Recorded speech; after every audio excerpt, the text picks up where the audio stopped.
السلام علیکم، آپ کو ہمارے عربی لینگویج کورس میں خوش آمدید، اہلا و سہلا، مرحبا۔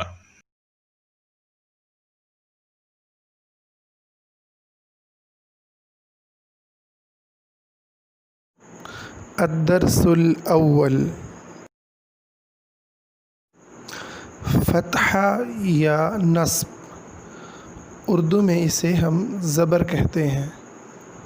زبر کا عربی میں نام فتحہ اور دوسرا نام نصب ہے۔ بطور مثال دیکھیں، حرف تا کے اوپر جو علامت ہے اسے فتحہ یا نصب کہتے ہیں۔ کسرہ یا جر، زیر، اردو میں اسے ہم زیر کہتے ہیں۔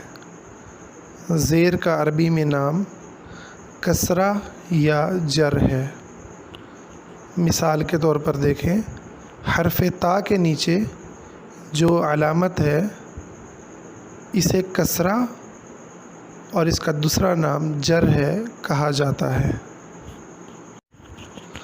ضمہ یا رفع، اردو میں اسے پیش کہتے ہیں۔ پیش کے عربی میں دو نام ہیں، ضمہ اور دوسرا نام ہے رفع۔ مثال کے طور پر حرف تا کے اوپر موجود علامت کو دیکھیں، اس علامت کو ہم عربی میں ضمہ یا رفع کہتے ہیں۔ سکون یا جزم، سکون یا جزم، اردو میں بھی تقریباً یہی نام استعمال کیے جاتے ہیں۔ آپ مثال کے طور پر دیکھیں، حرف تا کے اوپر جو علامت ہے اسے سکون کہا جاتا ہے یا جزم کہا جاتا ہے۔